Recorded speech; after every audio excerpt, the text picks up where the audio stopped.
I don't want to call you infamous because I don't think you're infamous. Okay. I don't believe in that. They call me infamous, but we got Kevin Samuels here. The winos begged. This your camera? That's my camera? Yes. All right, that's my camera. You have your own personal camera. They begged for this. Okay. I mean, I get DMs. They're like, Tasha, Kevin Samuels.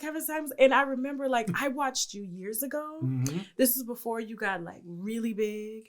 And then when I saw you, I was like, oh, he done. Okay. Mm-hmm. Yeah. I like it. And I do have to say, the camera doesn't do you justice. The pictures don't do you justice. You look absolutely amazing. And I did tell you that when you came here, so I am not pandering to you. Yes, she did. She said, first thing you said is, oh, you're really tall. I was like, you're tall, everybody's short. But everybody tells me because I look big on camera. They're like, oh my God, you're so short. And I'm like, whatever. Anyway, but welcome. Thank you. Thank you for sitting in traffic. Oh, my pleasure. I was excited to come do this one. I mean, as I was saying that all this overnight success has happened, but I really wanted to make sure that I like people who do work, and I've watched your platform grow. Thank you. So I was like, well, if I'm going to sit down, and I want to sit down with the people who are putting in the kind of work that I admire. Because you know how it is to be on that side of the camera versus this side. So, yeah, let's get to it. Yeah, we're going to get right into it. But first, okay, because you're in the wine cellar, we have some wine. Have you ever drank the Shannon Ridge? It's a Petite Shiraz. No, I haven't. Okay, well, you going to try it today? Sure. I wish I had my Bordeaux glasses out, but we got these. I'm going to let you, since you are the guest, do the tasting. What you smell? Petite Shiraz. Where's this from? This is Lake County, California. Yeah, Lake County. Yeah, 1996, yeah. You like it? If you don't, look around. Because you are, have you told your viewers that you are a sommelier? Like they know. I mean, I sound like no offense to the Jamaicans. I sound like a Jamaican. I've done a lot of stuff. Me too. But that's how I got into sales, is working at the Pappas Corporation as a head waiter and a sommelier for the Pappas Corporation. Oh my God. So you were in the service industry as well? Yes. That's how I got my wine knowledge. I was getting drunk on the shift and I'm playing. You like it? I do. Okay. All right. Let me go ahead and pour my guest up. Now, first, listen, I'm just going to jump right into it. After a certain situation that we had go down on the channel a few weeks ago. Okay. Everybody was in my DM. Please, Tasha, get his ass. And I'm like, why? Mm-hmm. He's telling the truth. I grew up with all men. I have 4 cousins who are my brothers. Okay. And everything that you've preached, that's everything that they taught me. Okay. And which is funny because I grew up with all women.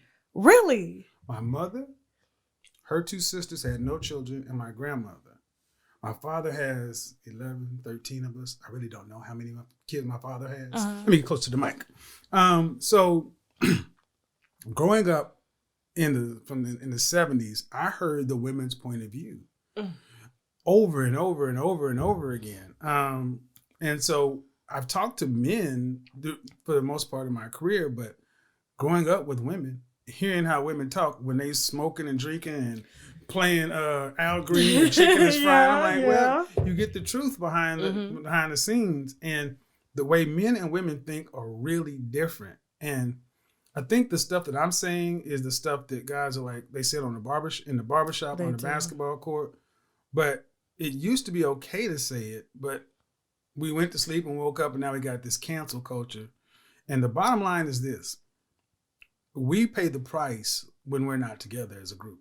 And for us Black folks, more than anything else, we have such a fractured family. And our situation ain't like it was when I remember growing up. So I don't say the stuff that I say, the salacious stuff, the stuff that gets clipped. It's never to hurt. But it's the stuff that obviously gets clicks and gets views. But if people would take a chance to just sit down and watch a broadcast from end to end and just sit down in good faith and try to hear, they'd probably be shocked that they may agree with more than they disagree with. One thing that I love, and I get dragged about it on my channel, is you being absolute honest with our sisters. Because it's so irritating these days. I try to wrap my mind around it, and I hear them. They come for me on the internet like, "How you get a husband?" And I'm like, first of all, I don't pander to men. Right. I've never been that type. Right. I've never been that pick me type. I've always been myself. I've always embraced myself, whether short hair, no makeup. I'm not, you look great, by the way, but listen, I just got my first Louis bag. You know what I'm saying? I'm a country girl. You know what I'm saying? Believe it or not, I am too. I cannot tell. I'm country bougie. Okay. I'm from Oklahoma. Wow. And my family is military and then factory workers. See, I'm a military brat as well. Yeah. That's why I respect work. Mm-hmm. But one thing that my grandparents, they worked for, she was the domestic, so she worked for this family. Shouldn't say that word on the algorithm. But anyway. It's okay. So anyway. You didn't say anything wrong. So I grew up with people we were poor, but I didn't know we were poor. But they moved in a different way. They pushed us they pushed school and pushed, you are part of the Samuels family and you have a reputation to uphold. So I got a chance to be exposed to things by going to different parts of town, but then I still had to go back to the projects. So even when I'm doing all this stuff later on in my life, I still remember I like a 2-piece and a biscuit. I like fried catfish. I'm much more of a hot sauce. You eat fish and grits? Oh yeah. Okay. Yes. You Southern then? I'm very Southern.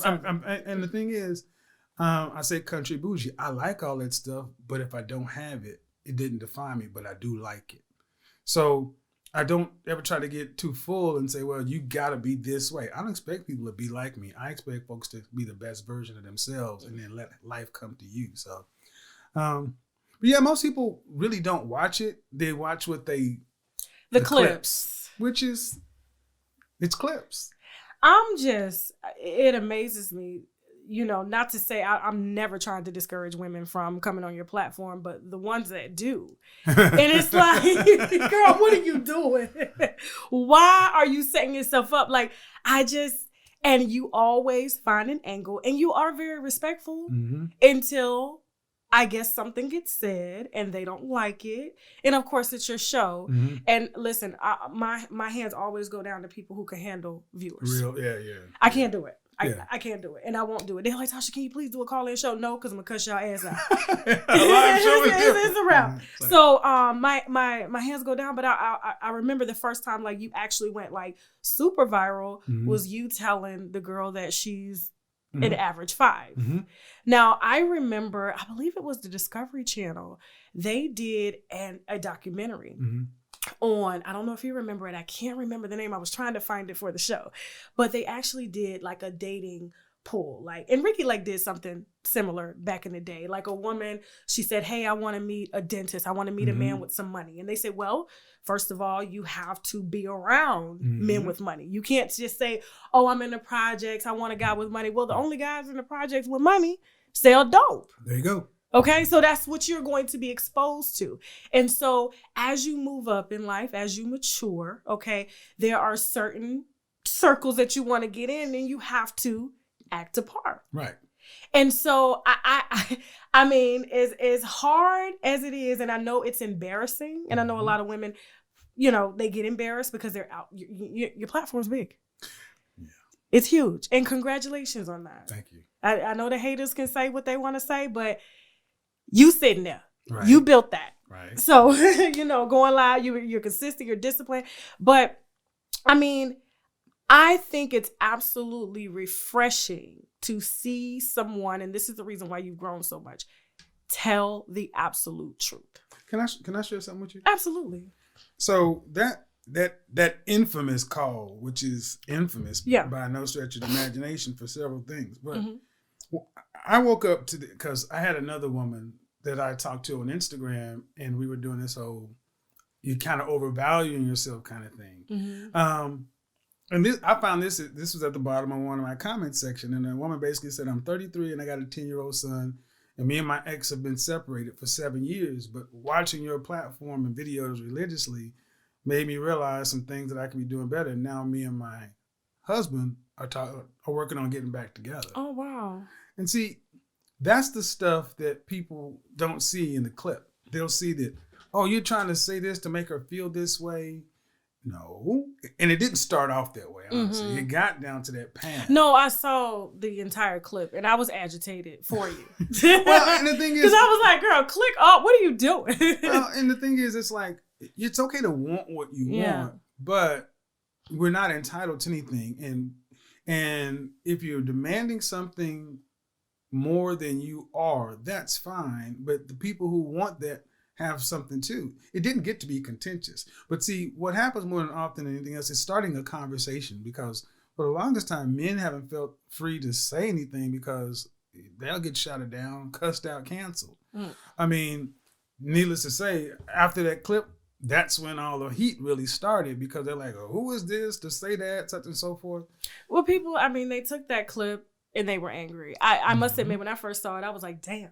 Oh, yeah. But then I had to go back and watch the entire clip, and I was just like, she was really being condescending. You know, she was, and you know, I'm a woman, I can say it. You know what I'm saying? And I know you sometimes want to say more, and out of respect for, you know, certain people's situations, you back off and you just, you know, you stick to. I do my best. Yeah. Sometimes I try to, and I had a call last night, and the young lady said, you know, excuse me. I wish we could help to moderate this message a little bit more for my generation. I'm like, well, if you look from where I was a year ago, I've moderated quite a bit because, one, I don't treat everybody the same. I can have a horrible call and then I'll go woosah and re-engage, because you got to keep on moving. That energy, I don't see how you handle that every call. Well, I come from a background of corporate sales, and, you know, and you deal with a lot of rejection. Yeah. I mean, my job was to get told no 48 times a day. And then you have to realize that, one, you can't take it personal, because oftentimes it's not you. Number one. Number two, my goal, I go into all this stuff with good faith. I really am trying to help people get what it is they say they want. Now, is it always possible? Don't know. I mean, but when people have gone back into my catalog and seen how I spoke the same way to men, actually I was more direct with guys.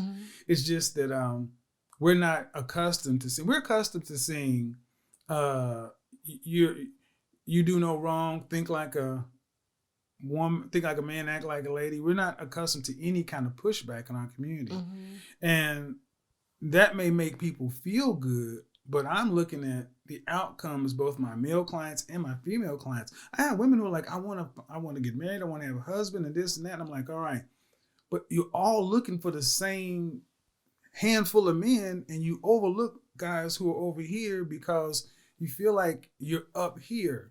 Well, those are women to me, and I was talking to one of my show producers about this today. I think those are women that want to be affirmed by other women. Okay. So they get a man that's of status. Okay. Oh, yeah. He has his own money. And it's kind of like, oh, look what I got. Because I'm going to be honest with you. I have family members. I have friends. They are label happy. They are car happy. The biggest, most nicest house. And who are they doing it for? Other women. And sometimes when they do get those men of status, they don't know how to, I guess, participate in a relationship, having kids and trying to balance and trying to impress everybody. And I'm like, where do we get so aesthetic versus looking at someone's character? Like I come from, I'm a country girl. Right. I gotta feel you spiritually. I think it happened. Not church. Right, I'm just saying. Right. Like I think it happened late 90s, early 2000s when Big Mama died. When Big Mama died, that entire generation was gone. And it's always nice to want things, but you know, my generation, Generation X, the men were told to be a softer group of men, and the women were told to go get your education, don't worry about no man. So a lot of sisters in the 90s were in corporate America with these jobs. In Atlanta 20, 30 years ago, this was a completely different place. This is like, if you want to be black and corporate and established, but the thing we weren't doing is we weren't learning how to do it with one another.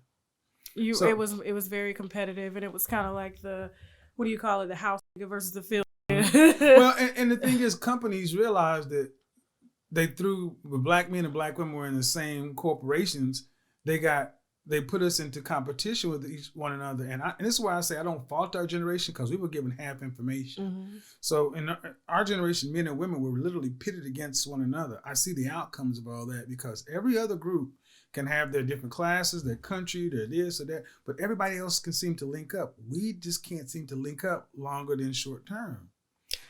It's real. You know, I've never shared this with anybody. I'm going to get dragged right now for saying this, and even my husband drags me for saying it. I, for a long time lost faith in my American Black man, mm-hmm. because what I grew up around, what we were dating, coming from where I came from, the options available to me, it was just like, I can't see myself being a baby mama, worried about, where he's at while I'm out trying to, mm-hmm. work and better myself. And so for me, I went out the country. Mm-hmm. Like, I wanted someone with a stable background.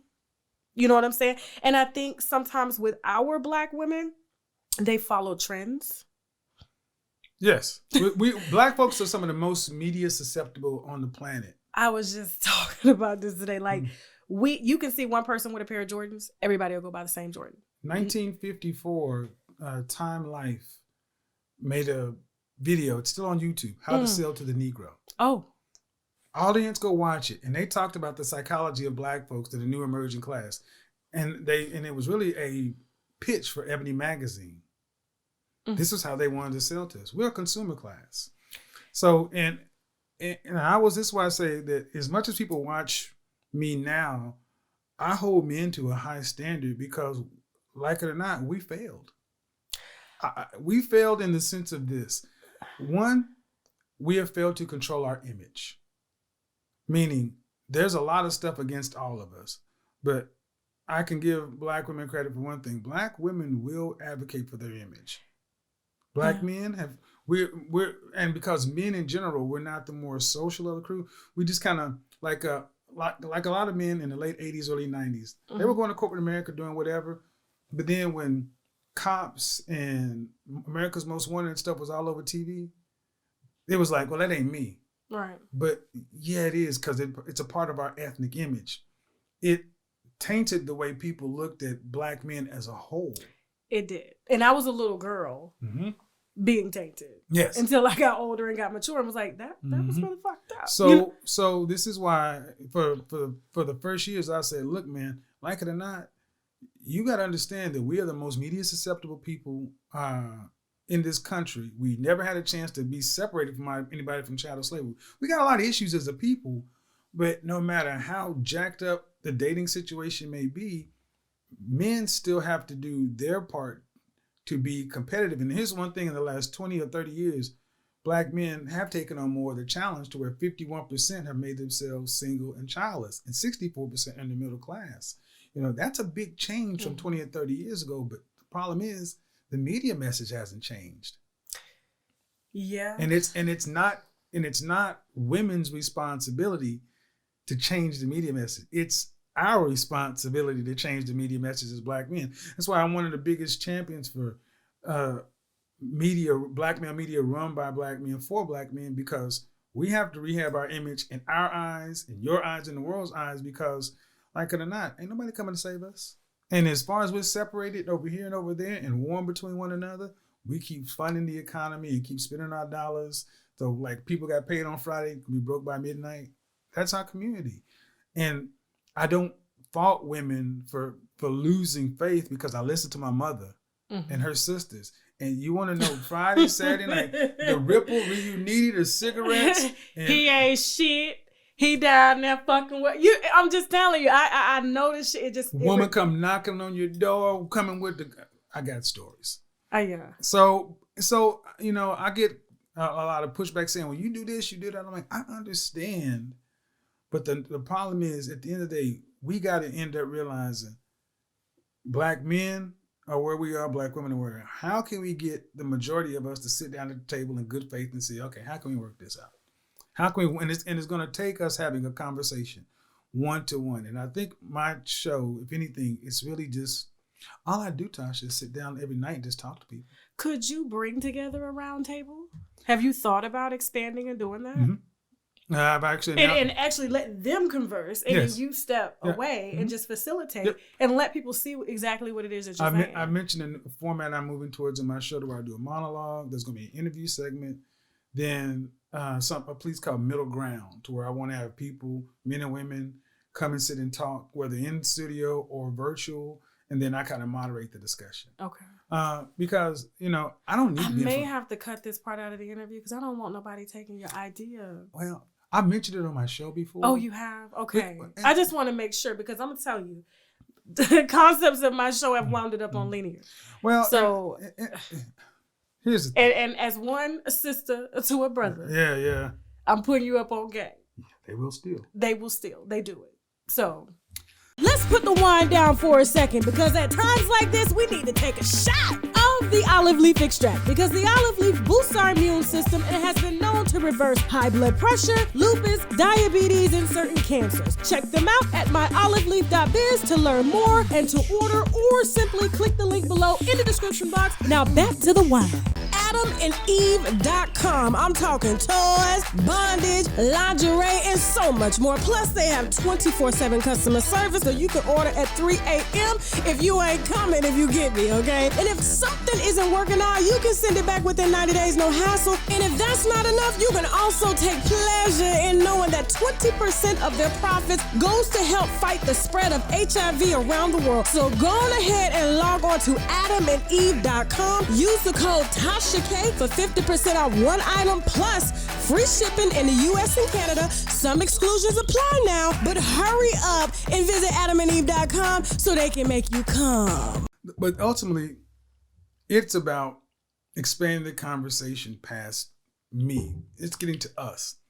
And it's having that effect because, like I mentioned, my Facebook group, I have a Facebook group. Okay. And in this Facebook group, what I did is I said, all right, men should be confident, intelligent, and assertive. That's my little tagline. And women should be feminine, beautiful, inspirational. I just asked some baseline questions. How old are you? Where do you work? What's your relationship status? What kind of relationship do you want with a male or a female, a man or a woman? And I just hand selected groups, black men and black women who applied to be in the group. In under 6 months of that group being together, 8 couples got together in 3 engagements. Wow. So you're matchmaking too. Why don't nobody put that out? Because it's not hot. There's 2 videos on YouTube right now. One is Kevin Samuels is the reason I'm engaged. And there's a sister who called into my show in July. And I told her, gave her my advice, don't go to Spain, stick with your man. And she went to Spain, but she said that idea germinated and ended up, she got engaged in Aruba in January.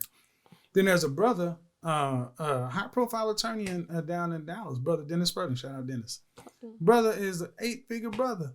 He was done with American black women. He was ready to move out of the country. We all get frustrated. I've been there. And I said, hey, Dennis, join my group. And he's like, yeah, whatever. Inside of a week, he met his fiance. Really? And he made now, how long have you had this Facebook group? I just put it together. I've had this Facebook group for about 9 months now. But and what I'm saying, those are the people that you have to bring on your show. And that's the next step of it, because when I first started seeing this happening, I asked myself a question. I'm like, wait a minute. Where are all the relationship and matchmakers and all this other kind of stuff? Because if you can just put men and women in a group and just let them interact. Now, from that group, women are having ladies of the mix. They're having mixers, teas. I check in on them, and it is a thriving community. Well, that's what happened. See, and that's what I was trying to say with Discovery. They did research and focus groups on putting people from different backgrounds in a room and found that they did have common interests despite where they come from, what they've been through, despite their salaries, where they are in life. And so to me, and Ricky Lake did a show on that a long time ago. I'm a huge Ricky Lake fan. Right. You know, that's when I wanted. I was like, yeah, I'm going to be a talk show host one day. Oprah too. But yeah, she, women from small towns, women that, had no, I would say, hadn't developed yet or class, she put them in environments with doctors and lawyers, and what do you know? They found That's it. And that's generally what it is making sure that your surroundings mimic what it is that you're trying to attain. And the whole premise of that group was, look, this is a men's group, but the women are invited. And some of the ground rules is they don't discuss anything really, don't bring something you saw on Twitter in here. There are places out there, but this is where men were going in there to network, connect with one another. And women were sitting back just watching how the men moved. And from time to time, I would check in with the women and say, what would you like to see more in the group? But really, it was just this. I brought men and women together on a Facebook group in good faith because they know that I was picking everybody. And I didn't know these people. And I just put them in the same place.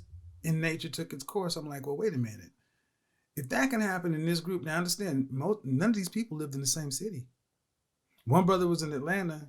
His fiance is in Boston. One brother's in Houston. His Ivy League wife was all over the place. And we're talking about people finding each other in a short time. So that gave me a hope and saying, well, wait a minute. I knew that the reason I started talking to women is because my male clients were saying, I want to find a wife. I want to have a legacy.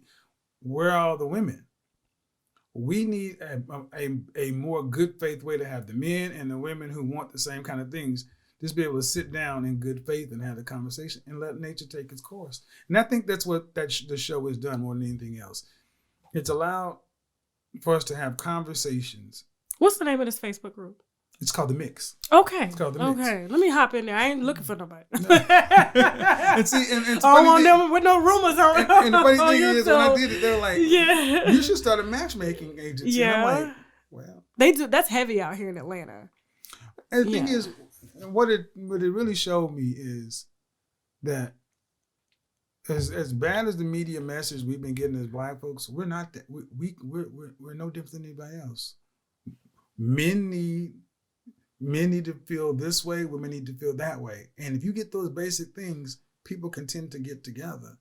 So the kind of stuff like that will never make it to the blogs or this or that because it doesn't get clicks. It doesn't. And see, that was going to be, I'm glad you're so honest with that because people don't understand at the end of the day, this is a business. Oh, yes. Okay. And in order for me to get my actual message out there, I may have to feed you a little bit of this shit. Yep. You know what I'm saying? Respect the game. It is what it is. And y'all like it because if you didn't, you wouldn't click on it. Yeah. And I'm going to say this. When I had like 10, 12,000 subscribers before I even discovered Black YouTube, as it were. And then like the Black manosphere and all these other people, I was like, this is a whole new world. And when I don't get caught up in it. Well, stay on your chair. Well, yeah. Well, the funny thing is, I came in there in my very corporate button up. Yeah. My presentation was trash. I was corny. I was unrelatable. I had a brother. O'Shea actually told me, bro, he's like, man, I love what you say, but you mad corny, you're unrelatable. He's like, relax. And then as I would meet guys, they're like, man, you're tall, you're funny, you got to let that go. But in corporate America, you're used to being a one way. So when I said, you know what? Let your hair down, as it were. Yeah, and by the way, on that, since y'all want to talk about me in my high school picture, that's my natural hair. They said it was a Jerry curl. That part. Oh, they're like, you got a Jerry curl. I'm like, no, that's my natural hair. He got good hair. But I was going to tell you, because I want you, you should feel comfortable in the space you're in. And I don't want you to let these haters, because they will sometimes make you second guess yourself. Like, am Tasha. I? But at the same time, like, I remember when I started in radio, I was just DJing and I was talking about health and wellness. And I wanted to educate my Black people. They would not fucking listen. Right. My show got canceled. They said, fuck this. We're not listening to eating no greens and drinking no smoothies and exercising and shit like that. They didn't want to hear it. So when I started doing the stuff that I used to do with my friends and my aunt, my big mamas and shit, telling everybody business in the neighborhood, telling the truth to people. Then slide in some olive leaf. That's what I do. It takes off. It takes off. And if people you say you grew up, you're a country boy, Oklahoma, you know what I'm saying? You grew up around all women. I grew up around my big mama. My aunt had both of her legs amputated from eating rice and gravy and pork chops and shit every day. Shit I won't even touch now. And so there's always a method to the madness, and whatever you got to do to get into that space. Right. Which is crazy because, Black men in code switching, Black people in code switching. But by doing that, it effectively, I'm in World Star. How crazy is a black man who's an image consultant on World Star Hip Hop? I walk around, I'm trending in hip hop. I'm like, that's weird because that's not what it was, but that's how broad and diverse of a people we are.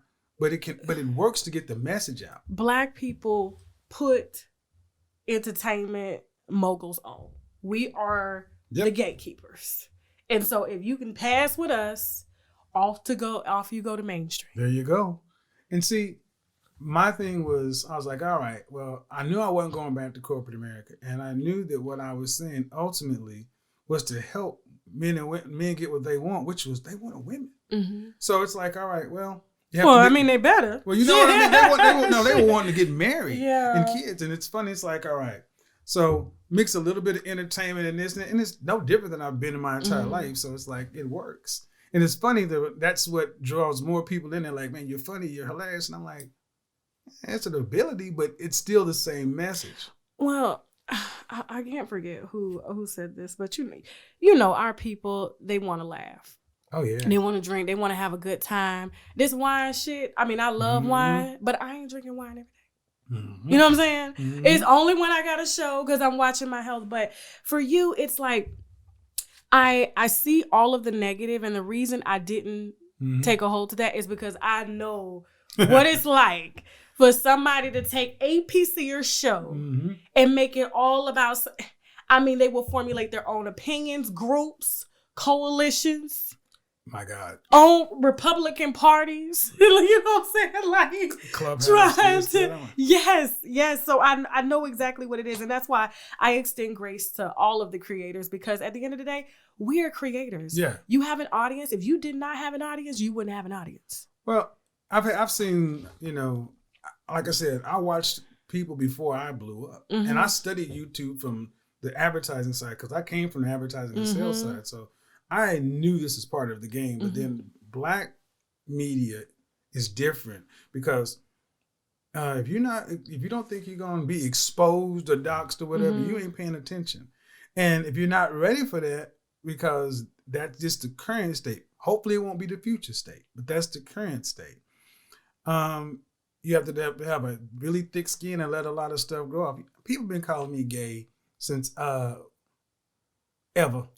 I was going to say, I'm like, Dave branded you as gay so much that when you walked in, I expected to see a feminine man. I did not see that. I was just like, you're tall, you're put together, you're handsome. Okay. And let me tell you, my gator is strong. Right. See, the thing is, because when I was 21, I got caught in Atlanta. They better be careful. Right. Well, see, one of the things I say, people got to realize if they really thought I was gay, they wouldn't be attacking me. That is, if you want the best way to disarm a black man to question his credibility, call him gay. That's it. That's the easiest thing to do. They attack my husband. Well, he's got to be gay. Date her. She's loud. She's black. She's, you know what I'm saying? Well, the thing is, and I've, like I said, taking the phone down in the 80s. Look, the 80s was wild. Yeah. Dr. Dre had glitter gloves on. I'm like, I started. Look at Prince. Larry Blackman. And that's a pretty motherfucker. I look and I said, and that's one of the reasons I didn't take a lot of pictures in the 80s because it was a wild time. But I'm like, it's the same few insults. And the thing is, what they never say is you're wrong or it's like, we don't like this about you. And the thing is, all right, you want to say this, you're gay. You ain't never seen no pictures of me with no man, kissing nobody, no nothing. I was going to say, now listen, everybody bring me everything. You know they look. You know they look. Now, if I've seen something on you, trust me, I'll present it right here. But I'm not in the business of outing nobody. I think people should live their life, whether they're bisexual, gay, straight. That's your business. Well, however, I did want to say, of course, I have a job to do. Mm-hmm. So if it ever presents itself, I will give you a courtesy call. Of course. Of course. I was like, Kevin. Well, and see, let's talk about that. Yeah. See, that's part of the business. Yeah. I respect what you have to do. So I'm like, I don't know why you expect to get popular and you don't think you're going to get pushback and you're going to get from the gospel site, the news site. When I used to do advertising and PR, I would get the call and say, we need to either get ahead of this Yeah. Oh, you think you're gonna freeze these people out? The worst thing you do is don't talk to somebody who buys ink by the barrel. Oh, you don't want to sit down and talk to them? Let them make their own story then. I'm not going to be your PR. Right. I'm not going to be your PR person because I'm not going to handle that fire. Mm-hmm. But let me go ahead and say this. I'm not gay. I'm not gay. Look at the camera. I'm a fashionable guy. I've always been fashionable. But see, in my business and style, I've always been a stylish guy. I can tell you this. I don't think our people are used to seeing a black man dressed and presented as well as you. Now, when I travel, because I am very well traveled, I've been, well traveled since I was 10. The men overseas always caught my eyes, especially the black men that were dressed very nice. I never liked a guy with his pants hanging down. Right. I mean, I was just, what was it? I was parasailing the other day. Guy had his pants down. You saw a shit stain right there in the back. I said, oh my God. Oh my God. And he almost fell into me. And I was like, God, no, not today. And I'm just like, you see men that are well put together. And I just don't think that our people are used to it. Because I remember I went live in Paris one night. And they were like, all those black people are embarrassed. And I'm like, yeah, you should see the men too. Well, that's one of the problems I hold as a black man. We have to take our image because I think of Sidney Poitier. I look back in the 60s. I dressed like Martin. Well, everybody's still evolved. So as an image consultant, there are like all these different style personalities. And like anything else, when you come into your own style, that's why you may have seen pictures before where I got colors and plans. I was in a different style personality. But now I've really settled into what is my look. And that's why you typically see the same stuff over and over again. But black men have to be able to be fully human, fully expressed. And that's our responsibility to be able to dress in your joggers and your Jordans or your suit and it be the same across the board. Yeah. And that's why I take it on because calling me gay ain't nothing. They've been calling me gay since I was in high school. Long eyelashes. But you were married 3 times, right? Twice? Okay. My high school sweetheart and then oh. Yeah. You still said it like she's still your sweetheart. I have a lot of respect for her. She's the mother of my child. You'll still hit that if you saw her? Yeah. She's married. She's married. But no, you like, hey, but I'm very proud of I have one child. Oh, okay. And I do just like, you do the level best to keep all that stuff to the side. But yeah. Well, I mean, I put all my shit out on Front Street because, I mean, I knew the lane I was like, look, this is what it is. Oh, you picked the gossip lane. Yeah, you know what I'm saying? I mean, it was always something I did. And, I mean, I did it at work, working at, our backgrounds are similar. Military brat, working in advertising and sales. I transitioned into radio and stuff. And then the restaurant industry always helped me to start my businesses. It's a lot of money out there. I be trying to tell black people. They be thinking I'm a servant. I'm making $2,000 a week. What if I told you get a job? I tell people to relocate and serve. It's a skill that never goes away. Anything in sales, okay? Because you will be able to sell anything. Now look. There you go. This is stuff I preach on my channel. I tell people I sell snow to an Eskimo. Shit, I be like, you ain't had this type of snow, okay? Right. This is sweet. So it's like my personal life. The women I deal with, I keep them away from social media as much as possible. When I did the No Jumper podcast, I went in there with a lady friend of mine. He even mentioned it. But I'm like, because it's so vicious and the light is so hot right now. Yeah. They will tear her to shreds. They will call her job. And I made it very clear. If you want to deal with me, understand that I won't keep you way, way, way over here. But if you want to be primary, if and when I do announce a relationship, trust me, I will have as much of an insulation around that person as possible because you know what comes with it. Yeah. I mean, I think for you, because you are dating women around your age, I take it. I date a broad variety of women. Okay. no, usually I date women. The older they get, the more understanding they are. They understand a woman that is about her money understands that this is a check, okay? So do you have, I was going to ask, are they kind of insecure with all of, because you have a lot of women. I don't think you talk about this. The women that are seeking this consultation, be honest. Because listen. You can't tell me they ain't trying to get no Kevin Samuels dick. And I'm not saying that because listen, you're a very attractive guy. But I'm just saying when a woman is seeking validation from another man, in the words of Steve Harvey, there ain't no friends. Ain't no friends. I don't even know why they dragged him like that because I'm like, I was in the barbershop. My brothers put me on early, okay? Really? Oh my God. Like when I say I heard all of the shit, they talked to me Like, listen, this is how we think. This is how we act. You know what I'm saying? If I brought around a dude, that's a fucking right there. You know, they would tell me straight up and I listened to him. But I was in a barbershop like last week in a haircut, you know, because, you know, right. And I asked him, I said, so if y'all were all in the room, being that y'all are married, in a relationship, and you was in the room with a beautiful lady, your wife ain't around, would you smash? I kid you not. It was about 12 guys in there. None of them said no. And see, that is they think you guys think with your dicks, like. Well, it's like I said, high value men. That's a term. That high value is not my term, by the way. It's been around. I just kind of put a framework around it. But when Bill Gates came out with Melinda and his side piece. Yeah. So I'm like, guys, this happens. So, I was really thrown off like that because I was like, you know, no shade to the autism community, but Bill Gates autistic and got a side bitch. Hey man, wow, Bill got billions.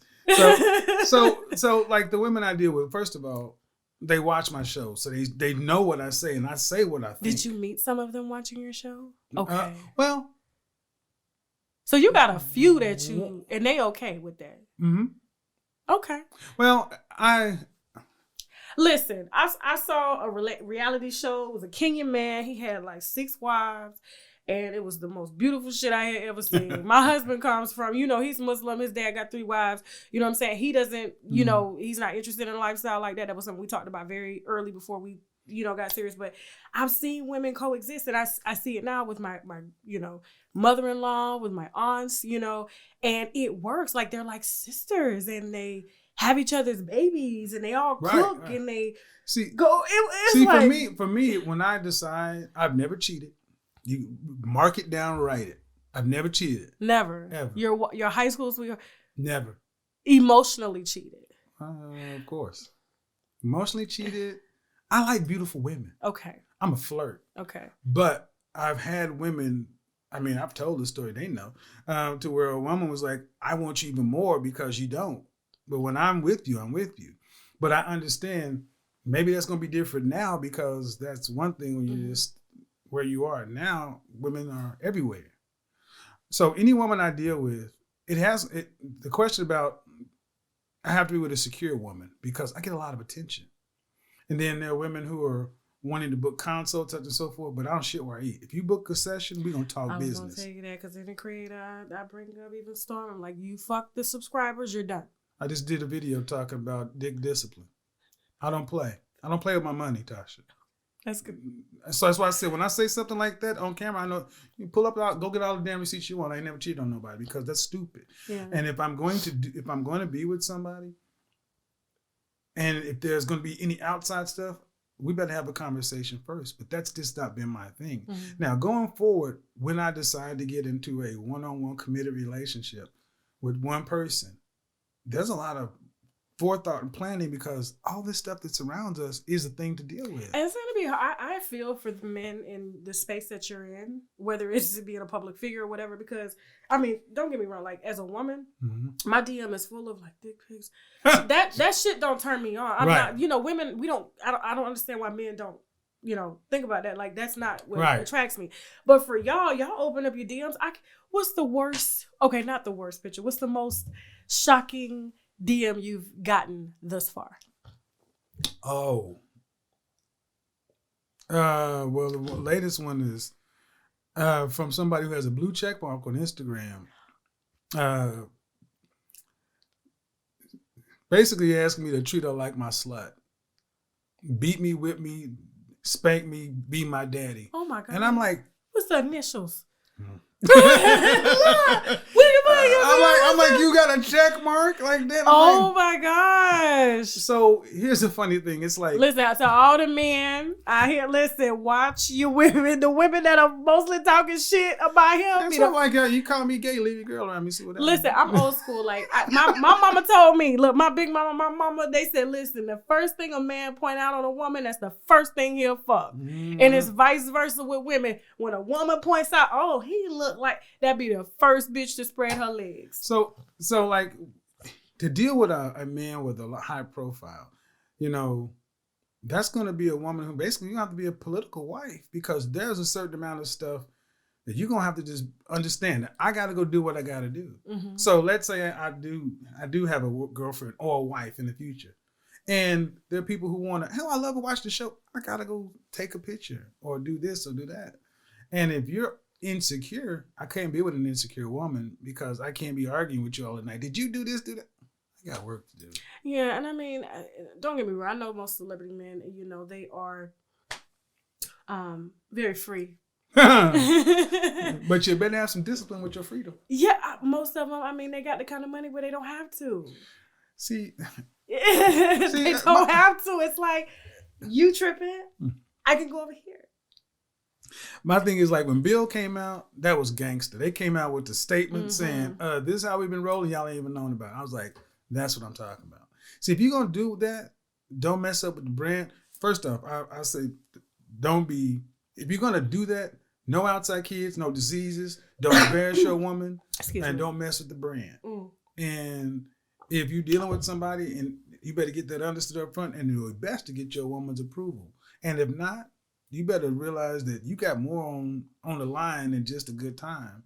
And if you get that all kind of worked out, if she gets out of line, first off, you better pay her off and take care and make sure it stays quiet. She said pay the bitch off. Yeah. Because I mean, trust me right now. A lot of men fall from women. I tell them, listen. Remember Michael and Juanita? When Michael, you never heard any scandals. Michael decided they wanted a divorce. You didn't hear nothing because Juanita got broke off. Hey, look, man, she's your wife. She invests. She Even earns. Jordan's wife.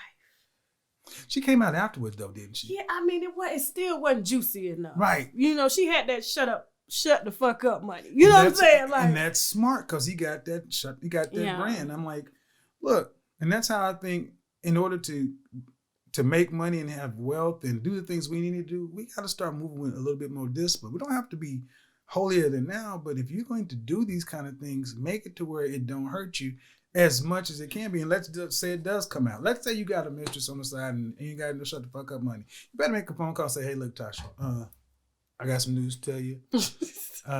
Yes. See what about to happen see what happened was. Here's the statement, here's the publicist, and I'd like to sit down and have an interview. You got in front of that shit. And you know what's so funny? You'll be surprised who calls me up. I'll send them an email. Hey, this is what I got. Sometimes they don't believe me. You know, that's what happened with the last guy. He was calling me a liar up until he got into that Patreon and was like, you know what? Let me sit my ass down. You know what I'm saying? Even though I already knew what he was about. You know what I'm saying? But yeah, let me ask you this. Let me change the subject for a second. Listen, I know that life has been kicking all of our ass lately, but we don't have to look like it. Walking around with dark circles like I used to, acne, hyperpigmentation, you can knock all of that out. Adjust your crown and return your skin to goddess status with the Regal Rose Club. Purchase their vegan skincare cleanser, moisturizer, and mask using the link below. It's made with all organic and premium natural herbs. Get your glow back with Regal Rose Club. See, I enjoy oral sex, but to be honest, some of my experiences have been not pleasing due to lack of proper vaginal hygiene. I went down on this chick once, and the yoni was so good and fresh. It took me on like a whole nother level of just pleasure. So at that moment, I had to stop and ask, what are you using? And she told me, embrace Pangea Feminine Wash. We all know that a fresh yoni brings on a whole new level of confidence, so visit embracepangea.com, and of course, I got my winos covered for a discount, so use the coupon code TASHAK for 10% off your first order. Do you feel that there's any woman in your life that can really come out with some shit to shut the internet down about you? And it dirt, and it's nothing else other than just human failings. okay. But it's nothing that I've like talking about maybe a sex game. You know what I'm saying? Oh, she could be able to say his sex was trash. Okay, maybe to her it was. Okay, but I'm no different than anybody else. Okay. But most of the women I deal with are married. What? I'm now married. Oh, I thought you said married. No, I'm sorry. Scratch, pause, rewind. My relationships, first off, I never really try to leave on bad terms with anybody. Okay. So there's no reason to want to do that. And it's like, well, why would you want to interrupt your happy marriage and your happy home to do that? Because it's like, why? I mean, and if somebody did come out and say, oh, his sex game is trash, Dick Little, he's stupid, what am I going to say? Okay. Yeah, I mean, I just did an interview a couple weeks ago. She was talking about the man like to be punished through the ass. Oh, now see that kind of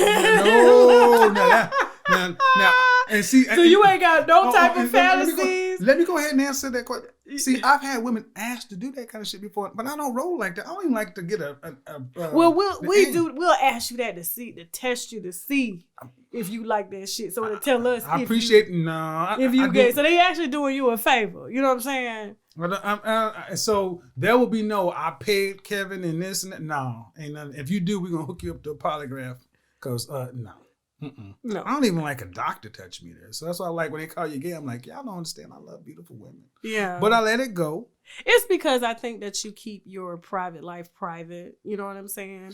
And you're not flaunting it over, like trying to profit off of having a relationship. Because a lot of shit out there, like the reason my husband and I last so long, he doesn't like the limelight. He doesn't like, being seen. He doesn't need validation or anything like that. And so for his thing, like, you do your thing, I'm running all this. Because honestly, I'm just talent in this motherfucker. My team run everything. But when it comes to you, though, see, here's the thing. They are waiting so bad. Because they've asked me, Tasha, I know you got some dirt. I said, listen, the shit that I had on old boy, that came to me. I don't go looking for this type of shit. If people think that I'm just emailing your ex-wife or your kid, I don't do that type of shit.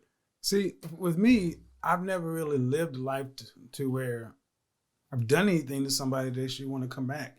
Unless we've all had. So you've never done anything like crazy? You ain't never had no Alex Jones fetishes? Because you remember when Alex Jones was tearing up them damn politicians, they found on his phone transgender porn. It was bad. And then they took his ass on the internet. He was hiding behind a bush. That's why he's gone? Yes. No. Well, no, he's gone because of the fake news and him, rallying coalitions to go against the government. But they did assassinate his character before they took him down, which was, we did see him scrolling and it was actual transgender porn. I was like, oh, and next thing you know, his YouTube is down. He filming from behind a bush, talking about they trying to get him.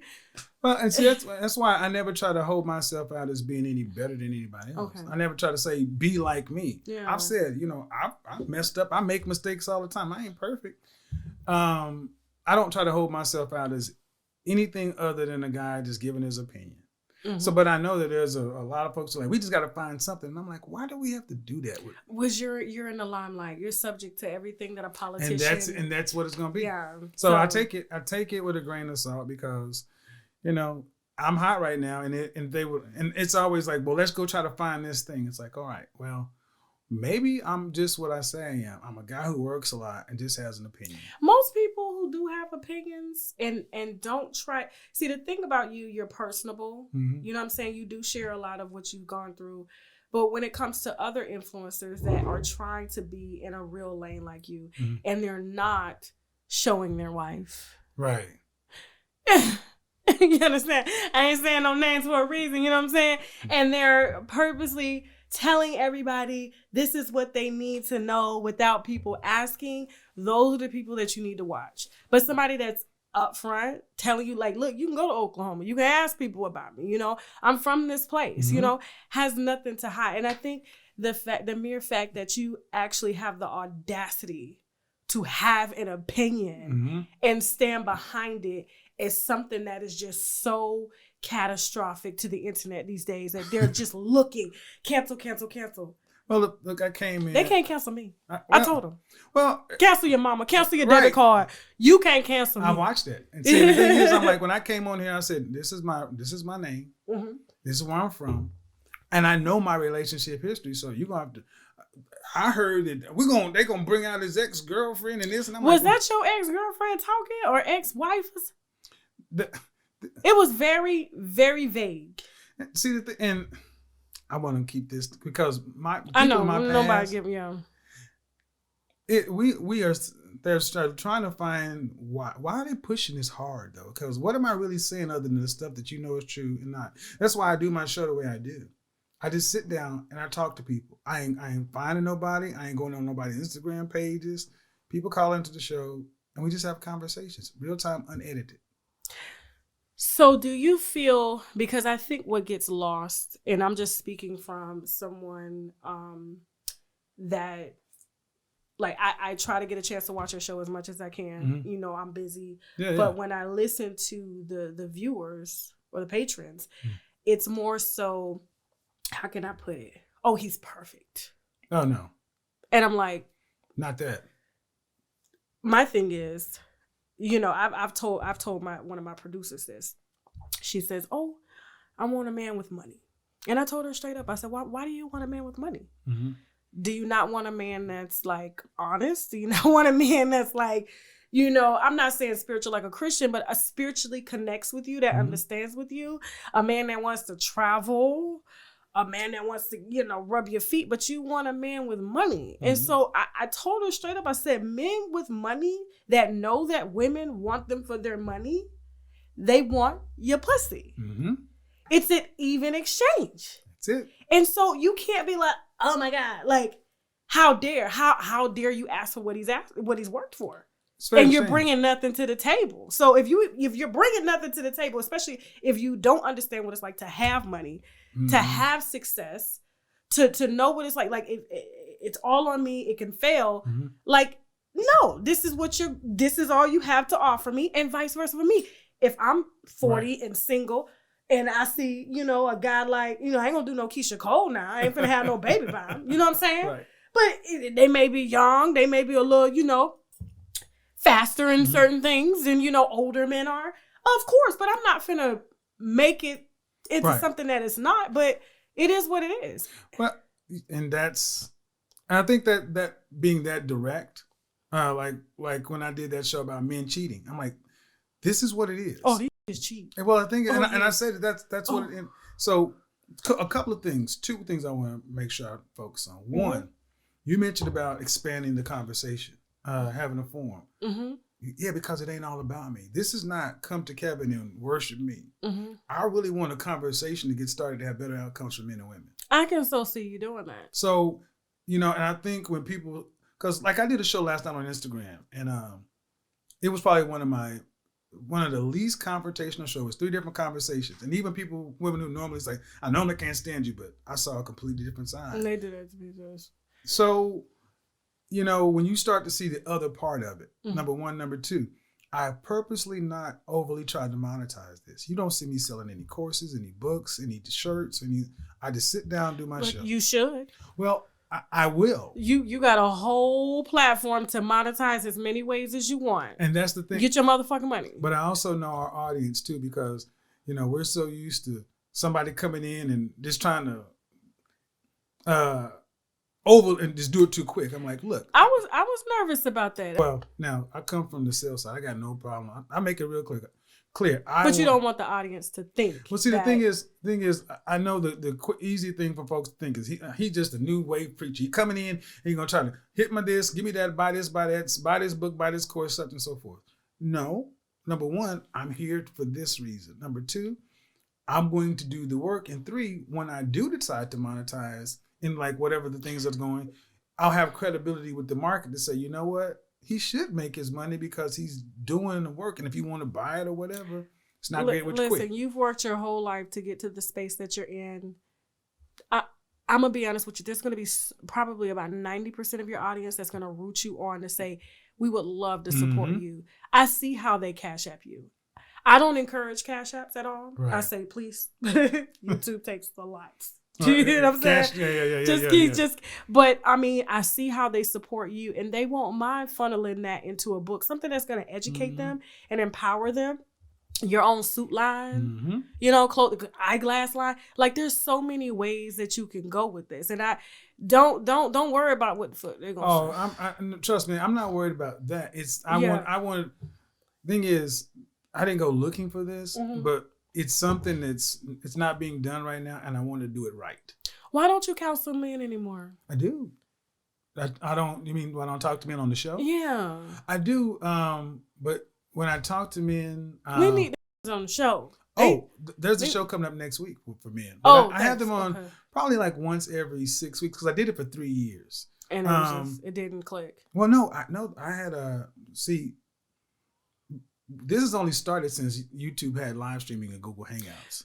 That live stream put a lot of creators on. Right. It did. Yeah. So when a lot of the live stream, like, so there's a lot of stuff on my channel that's private or unlisted or on Patreon. But start bringing on more men. What I'm going to start doing is bringing on more men that the kind of men that women say they want to be with. Let you hear from them, so it don't just sound like it's coming from the altar. I'm trying to tell them shit. I know. Listen, I know my daddy's one of them. So listen. So if it ain't just coming, so it doesn't need to just come from me. Like I'm on high and got all the answers. I don't. I'm a flawed person, and I try to stay very narrow in my lane. Mm-hmm. So when it starts coming to time to talk about investing or real estate or this, and I'm gonna bring somebody else on, and I'm gonna sit down and take out my notepad. I don't need to be everything. But this little point in time, I want to take what I have right now, and I want to get insanely rich while helping everybody get what they want out of it. Are you excited about your success? Yes, it's just quick. It went so quickly.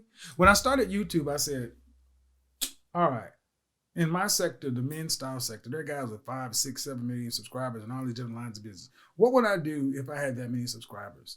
So I kind of started to look at my brand that way, but it went very slowly. But if you study YouTube, all it takes is a viral video. That's it. You're on. Like Mr. Beast. Mm-hmm. He's been on YouTube for 8 years. And for the first 5 years, he was nothing.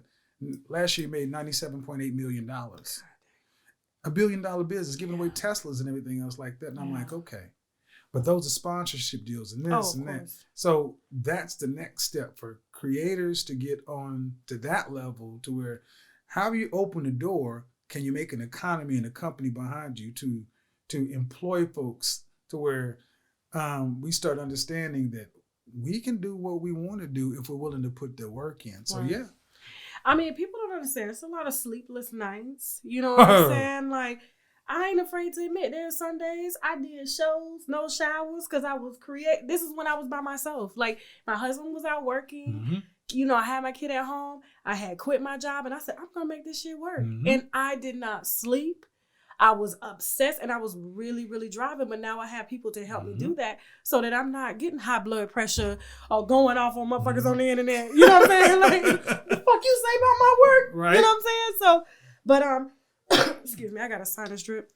My allergies are like really crazy. Right. But it's I know a lot of people were probably expecting me to like go in, but I'm like, I never go in on people when I'm interviewing them. I have a show for that. Right. And so I just wanted to get to know you and to introduce myself as a fellow creator because I know how it is. And like everything that I see you go through, I'm like, shit, that was just me last week. They was, you know what I'm saying? I think somebody just made a video. I'm not going to give them any credit, but I guess Dr. Umar came for you. Mm-hmm. Now, let me come for Dr. Umar real quick. Hold on. If you're going to speak on someone else, I really do need him to be able to provide honest answers about what he has going on. The Breakfast Club asked him about that school. He said he needed donations of about $300,000 and he wanted free HVAC and electricity. And that's all he needed to open the school. Okay. That's all he needed. That's what he told the Breakfast Club. And I was shocked that Charlamagne didn't go in. Okay. I was shocked that DJ Envy let him get away with that because I'm like, so if you get the free HVAC and you get the free electricity, say for instance, somebody like me wants to come in and say, hey, here you go. How you going to pay the teachers? Right. How you going to get desks? How you going to get chairs? How you going to get pencils? How you going to get school buses to get the kids to school? And you already asking for donation money now. Now schools, if he did it right, are funded by the government. Tweak your paperwork a little bit. You don't have to have no counselors. You don't have to give or recommend medication. But I'm just like, this has been too long. And if I really wanted to go there on him, I could. But somebody made a video and they inserted me into y'all beef. And I was just like, well, you ain't got no beef with him, but you know. One thing that I've been kind of known for is I don't beef. You don't? I don't. People come after me and I got a lot of people coming after me right now. That's your age. Mm-hmm. I don't beef, and the thing is, because most of the people come after me, I don't know them. Yeah. And you know, I will say that people will come onto my show and say, we don't like, it's not what you're saying, it's your tone. And then people come on saying, well, and I said, well, whose tone would you prefer? And there were several people who came up and said, speak more like him. And what I should have, and that was 3 or 4 different people. And what somebody did is they took a clip of a show that I did where I responded, and I should have responded in context saying that with the things that people have said about him documenting his past, if you accept him the way he speaks to you because he tells you what you want to hear, but the very things that you're trying to hold against me, is because I'm not saying it. So it's really not the tone, it's the message. So I don't go back and forth. They can do what they want to do. Yeah, people are just extremely sensitive. And I think he's a little bit jealous of what you've accomplished and the influence that you have, because he used to have that influence until he took advantage of it. Well, and here's the thing. I believe that more likely than not, that most of the people who disagree with me, if we really sat down, we would probably agree on about 80% of that stuff. And see, that's what I'm talking about, the middle ground. All right, let's not talk about the 10 or 20% stuff we don't agree on. What do we agree on? What do we agree on? And let's see what we can do over on this side. Because the beefing and all that, especially between black men, we spend more time beefing than building. So go back all the way to the beginning where you said you lost faith in black men. Well, let's beef while we build. But if we building, we're going to be too tired to beef. Mm-hmm. And if we actually have enough good faith, like there are content creators who may not have understood me, and then they realize that, you know what, he's not bad. He might still beat of his own drum. And like I would say, especially like on the manosphere side, mm-hmm. I got a lot of support from people who've been around a long time, mm-hmm. who are credible. Like one of probably the most important and most influential men that you probably never heard about is a guy by the name of Obsidian. Obsidian. I've heard of him, yeah. That man is one of the most influential black men in black male media. No one knows about him, but he's like a gatekeeper, and he can spot talent and recognize things that we need. And I credit him for actually changing my point of view on a lot of things, because he said something years ago that I didn't understand. He said, the biggest problem in black America is not racism, white supremacy. It's the sobering reality that black men and black women don't get along. It's true. And when he said it, I wasn't in a place to hear it. I was like, that can't be. But it's true. It was so true. But the more I started doing the barbershop talks and talking to my clients, talking to me, and started realizing, I was like, we really...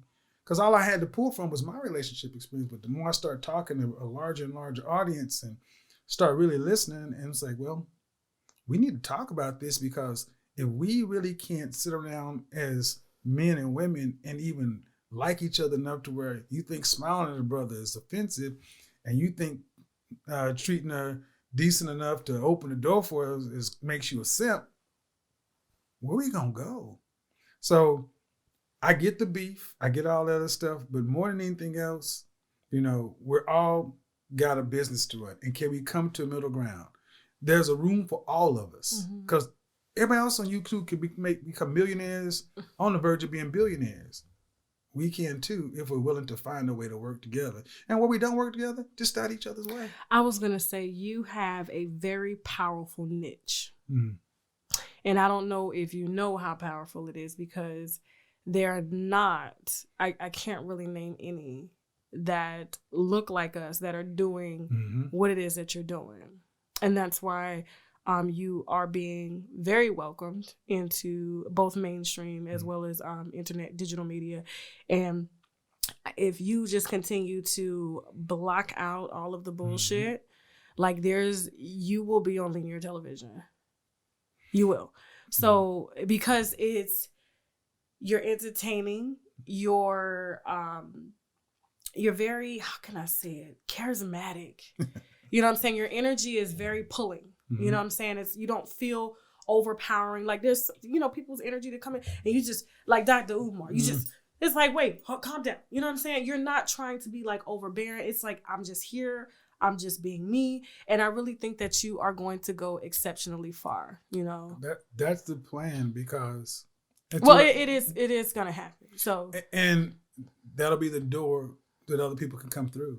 So that's why I think about the people who talk about canceling this and that. I'm like, if you just let it go, let it do what it's supposed to do, and you'll be surprised that the more folks that look like you and share your reflection or be employed by the things that are working on, we kind of quit canceling each other if we want to continue to move further. Mm-hmm. Because I said it before, when that video on World Star went more than 300,000 views, it stopped. Yeah, that wasn't about me.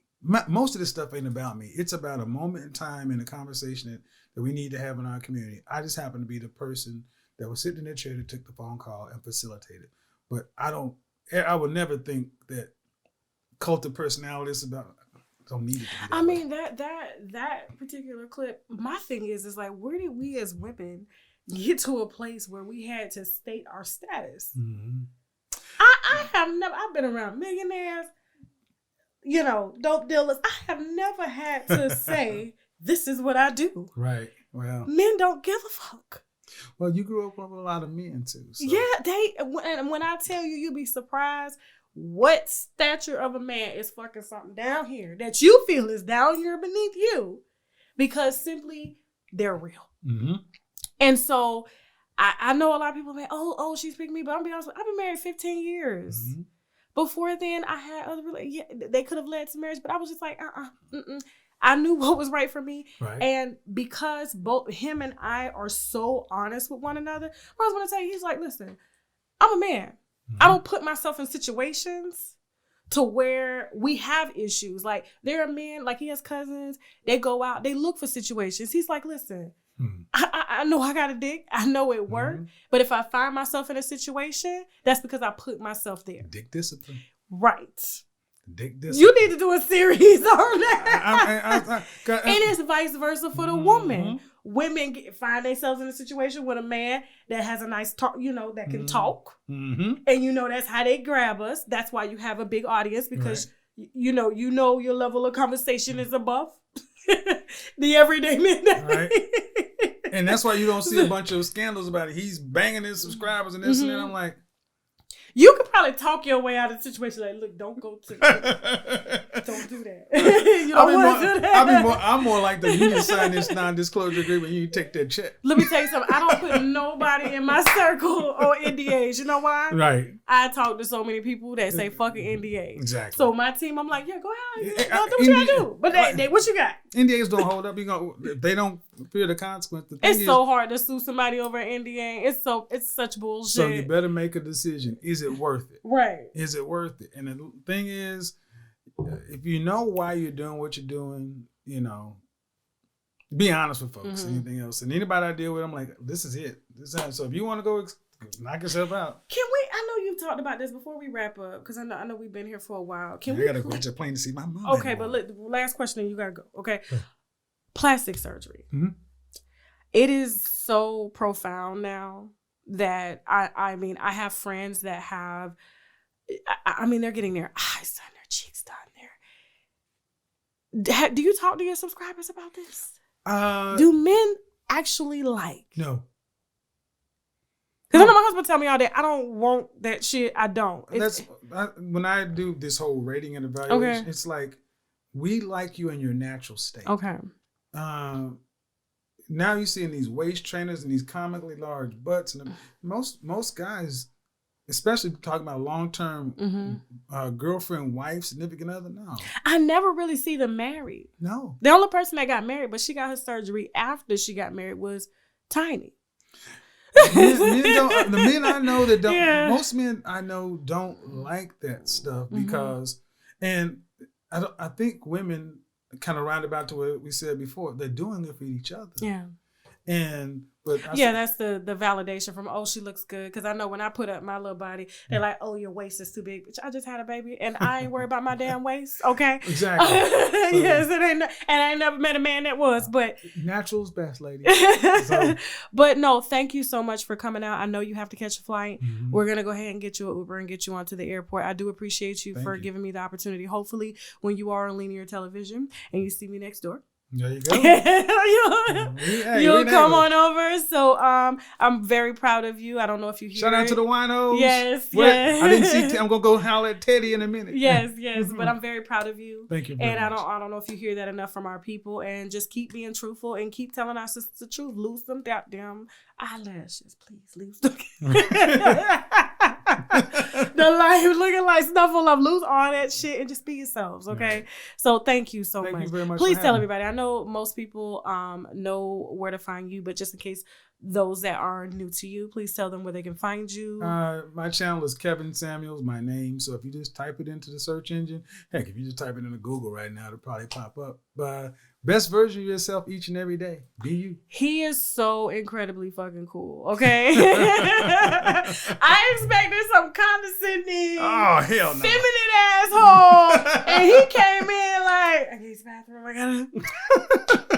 You're tall. Okay, you're good. Thank you. We're Thank good. you. Thank now, you. We're going to go get a 2-piece of the biscuit. Yes. I had a chicken biscuit this morning. We're going to find out Chick-fil-A about or that shit. Chick-fil-A. Oh, them shits is good. I know, with the grape jelly. Oh, my God. I know. My trainer, let me tell you, I pay him to cuss my ass out because that's exactly what he does. It's a spiritual experience. It is. Thank you. Just say, now you got to go. I got to go. Bye.